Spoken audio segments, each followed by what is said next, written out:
ஓம் சாய்ராம். நரசிம்ம ஐயர் தனக்கு நிகழ்ந்த இழப்புகளை தாங்கிக் கொண்டு சமய, சமூக மற்றும் அரசியல் பணிகளை தொடர்ந்து செவ்வனே செய்து வந்தார்.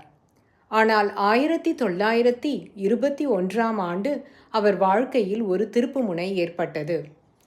புகழ், செல்வம், செல்வாக்கு என்று அனைத்திலும் உச்சாணி கொம்பில் இருந்த நரசிம்ம ஐயர் தனக்கு மிகுந்த செல்வத்தை தேடி தந்த வழக்கறிஞர் பணியை விட்டுவிட நினைத்தார். அது மட்டும் அல்லாமல் அரசியல் மற்றும் சமூக வாழ்க்கையிலிருந்தும் விலகிக் கொள்ள நினைத்தார்.